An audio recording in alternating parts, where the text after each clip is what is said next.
So what I'm saying is that you're setting up a structure for it to copy into. So in that way, you're doing the generalization for it. You're supplying the creativity by declaring the structure that the photos are going into. And so it has to be a certain size, but you choose what the semantics are. So it has to be, it's optimized in the way that there's less of them. And so like, what would you like? And well, it's got to learn all things as the same thing. You've got to get rid of the difference, but not too much difference so the robot doesn't fail. But it's still got to be able to work. And so by you implanting using your real brain, you make the structure of the network. You are giving the computer the chance to be able to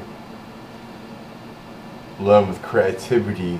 So like, if we work like that, our brain actually makes the structure that it copies into, but the computer can't do that. You have to make the structure for the computer to learn into, and it's to solve your task.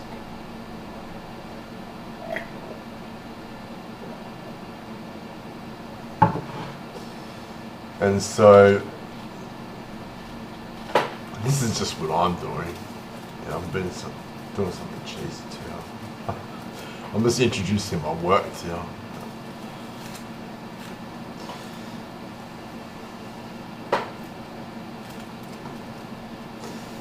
So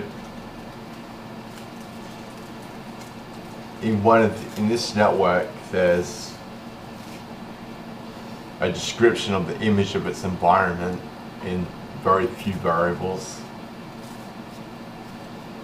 and there's a description of how it modifies the environment in few variables. And then there's a description of how the environment changed in few variables.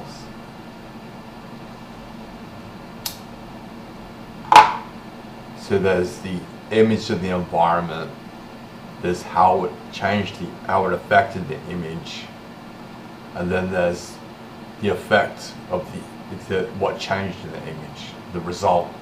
Yeah.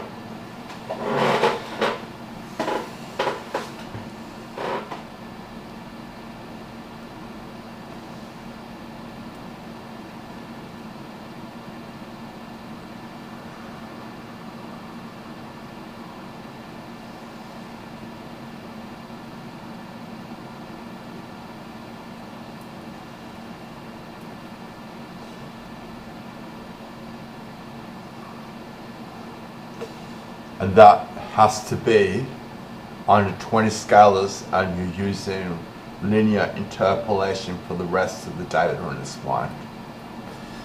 So it doesn't solve all problems. It only works if linear interpolation works.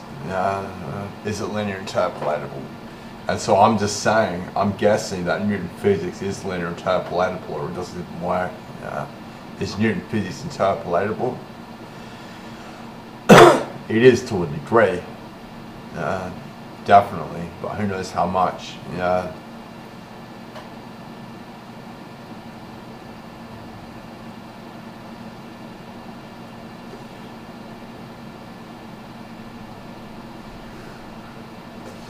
And that gets you from 20 bits to 20 scalars, and you've got to do the whole thing in 20 scalars. And then it should be able to copy in not much time. I've seen this guy do it on the internet already. This is my version of what he's doing. Yeah, you got this little robot to walk along the ground. Yeah. It's pretty amazing.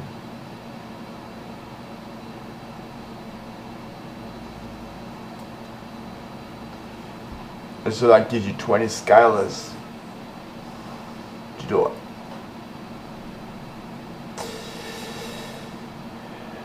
And you got to fit the whole image of its environment in there, what it uses to manipulate its environment, and the result of the manipulation.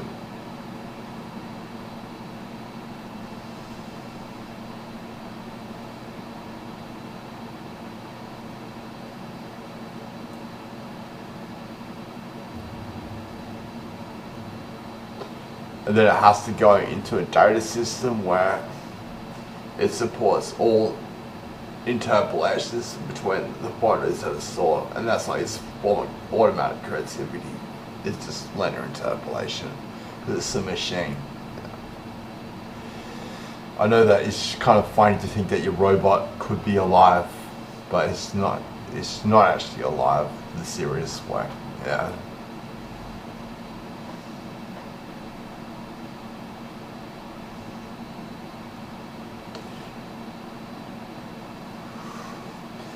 But you know, if you fucking see, sorry, if you see this robot, it bloody looks like it's alive.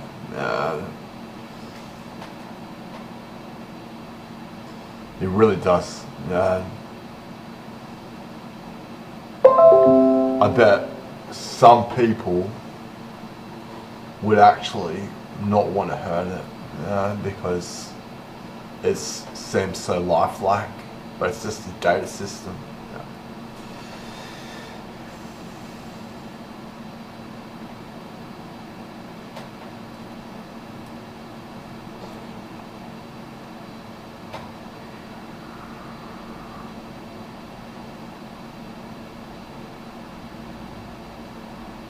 Crab brain.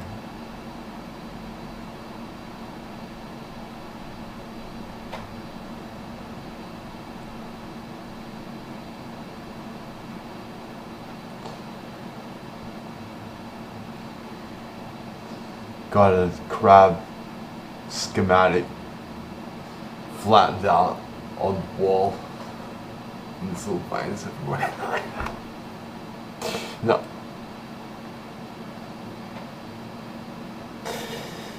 It's kind of like that. So you have to fit this in 20 variables. Is it possible? The image of the environment, including its body.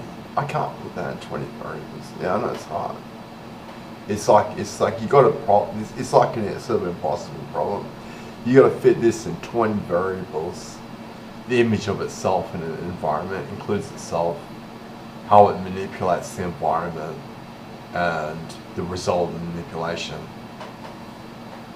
You got to fit that in 20 variables to do it. Yeah.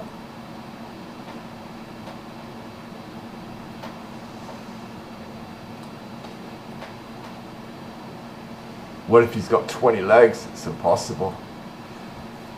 You may find that if you have 2 legs, it's actually easier to store the image of itself. Yeah. It's just a little problem puzzle you can solve by yourself. Yeah, that is.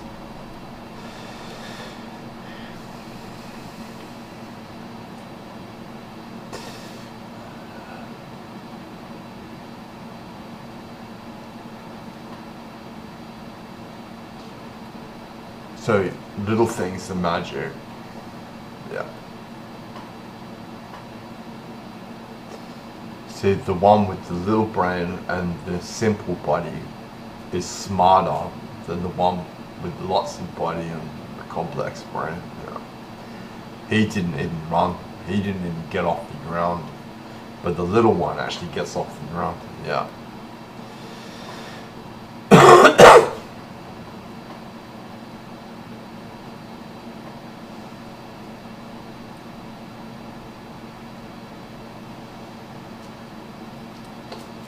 I should have told more about it.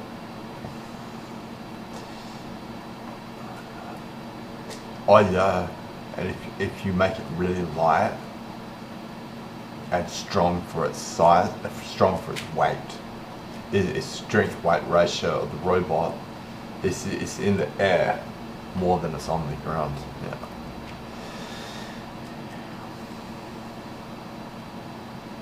This is a cool toy.